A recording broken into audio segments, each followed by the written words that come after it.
ये decreases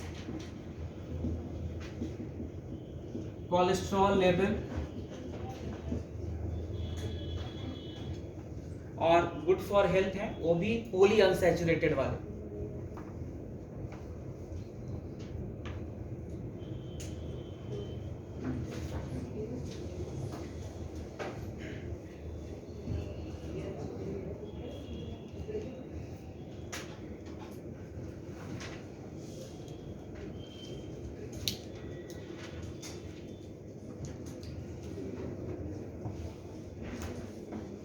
question नहीं पूछा क्यों डिक्रीज करता है ना सर अभी ये बताएं कि ये डिक्रीज कैसे करता है?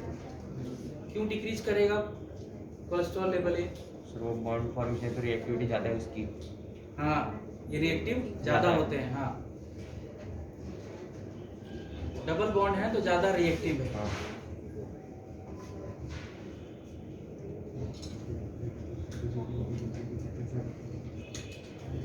तो ये याद रखना, कुछ इंपॉर्टेंट पॉइंट है, अब इससे ज्यादा नहीं आएगा। एनसीईआरटी ने बस अनसैचुरेटेड और सैचुरेटेड बताया है, डबल बॉन्ड लिखा हुआ है, किसमें डबल बॉन्ड है किसमें डबल बॉन्ड नहीं है।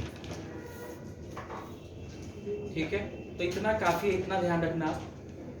उसके बाद दूसरा क्लासिफिकेशन अपने को लिखना है, मतलब ये सारा लिखने के बाद 2 पॉइंट आपको बस ऐड करना है। और इसी में? हाँ, इसी में, तो इसी के तो हैं ये, सैचुरेटेड और अनसैचुरेटेड, तो इसी में ऐड करोगे ना। मेरे पास नहीं थी जगह। हमारे पास भी नहीं बची है। हमारे पास भी नहीं बची है। नहीं बची? हाँ, तो आप भी अलग पेज पे लिखिए।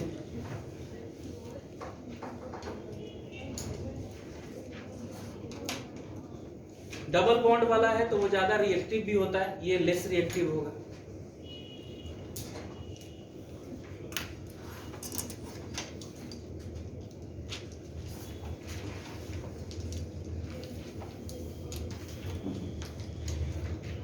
तो इस पार्ट से अभी तक क्वेश्चन एराकिडोनिक एसिड पे आया हुआ है और एनसीईआरटी में बस दिया हुआ है।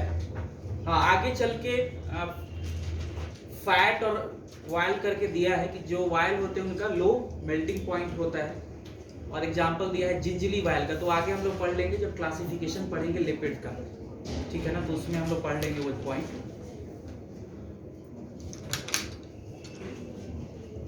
तो रब कर देंगे को उधर से करते हैं।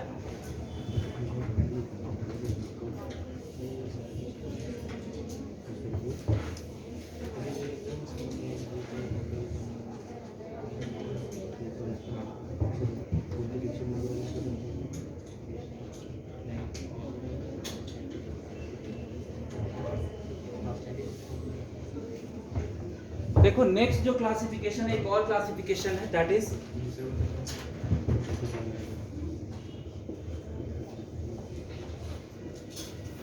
Classification of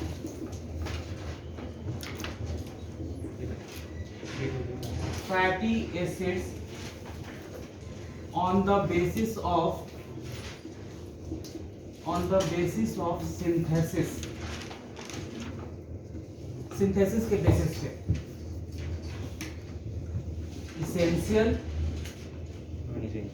and non essential। Same है अमीनो एसिड जैसा ही, essential and non essential। तो ये सिंथेसाइज होगा कि नहीं होगा? वो कोलेस्ट्रॉल लेवल पे डिक्रीज है, मतलब वो हेल्थ के लिए अच्छा है ना, वो अनसैचुरेटेड। हाँ, हेल्थ के लिए अच्छा है, बिल्कुल। और सैचुरेटेड एक तो रिएक्टिव होता है ये पहला। दूसरा क्या है, अगर बायोलॉजिकल और थोड़ा सा पढ़े हम तो क्या होता है कि ये एक हमारे बॉडी में लाइपोजेनिक जीन्स होती हैं, वो याद नहीं रखना, बस आप समझ लो। तो लाइपोजेनिक जीन है, उसको क्या करता है, उसका ट्रांसक्रिप्शन ये रोक देता है, ठीक है ना, उसका ट्रांसक्रिप्शन ये रोक देगा। उस जीन का ट्रांसक्रिप्शन ही नहीं होगा तो वो जीन एक sterol regulatory element binding protein होता है जो नहीं बना पाता, तो इस कारण से कोलेस्ट्रॉल नहीं बन पाता, ठीक है ना। इस तरह से कोलेस्ट्रॉल नहीं बन पाएगा। वो सब हमें याद नहीं रखना है, बस याद रखना है कि डिक्रीज करता है ये कोलेस्ट्रॉल लेवल को, इसलिए गुड फॉर हेल्थ है। तो जितना सनफ्लावर ये सब ऑयल है ये सब हमें लेना चाहिए, सफोला ये सब खाना चाहिए। हाँ हाँ, तो वो सब लेना चाहिए। ये जो चाट पकौड़ी वाले लोग हैं, ये लोग सैचुरेटेड वाला ही यूज करते हैं, या तो कभी कभी फैट डालेगा या उसी फैट को वाइल में कन्वर्ट किया हुआ है तो वाइल डालेगा, दोनों खतरनाक है। तो essential and non essential. Essential fatty acids are those fatty acids which are not synthesized inside the body of animals, including human being, तो not synthesized inside the body of animals, ये synthesize नहीं होते, तो इनको भी आपको diet में लेना पड़ेगा। Should be taken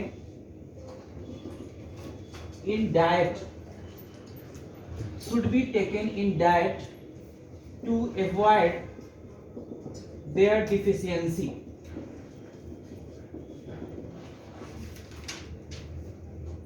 should be taken in diet to avoid their deficiency.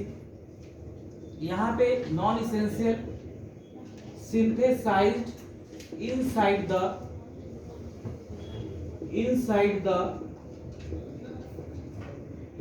the body of animals, ये सिंथेसाइज होते हैं, तो आप इनको इंक्लूड नहीं भी कर सकते हैं डाइट में।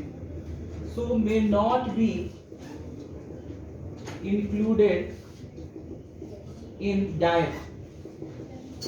तो ये हो गए नॉन इसेंशियल। नॉन इसेंशियल पे क्वेश्चन कभी नहीं पूछते, इसेंशियल पे क्वेश्चन पूछ सकते हैं। तो 3 नाम याद रखना है, वो भी आसान है, लाइनोलिक, लाइनोलेनिक एंड एराकिडोनिक। तो ये जो है ये इसेंशियल वाले हैं, ठीक है। ये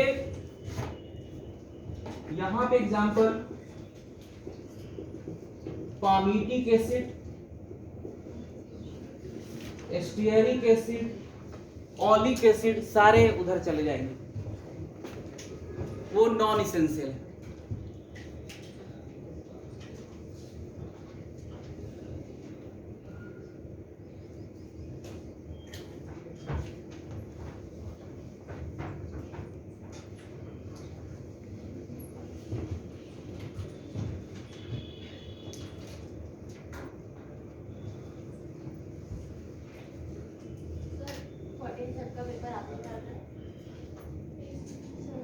कहाँ से आएगा पेट से? पता नहीं क्या बनाया है। डाइजेशन में तो बाहर से कुछ नहीं पूछेंगे, जितना नोट्स में पढ़ाया है वो सफिशिएंट है डाइजेशन में। एनिमल किंगडम में बस वो इतना आप बदमाशी कर सकते हैं कि बाहर से एग्जाम्पल देंगे, बस और कुछ नहीं देंगे। हाँ, वो आता है नहीं, उसका कोई मतलब है नहीं। हम पढ़ा भी दें तो मैं तो पढ़ा दूंगा, मेरे को क्या मतलब है, मैं लाइफ साइकिल ही पढ़ा दूंगा, लेकिन वो आता ही नहीं है ना, दिक्कत ये है। अब उसमें कोई दे देगा तो वो दिक्कत। हाँ, पिछले टेस्ट में भी वैसे ही पूछा था। हाँ, एग्जाम्पल एग्जाम्पल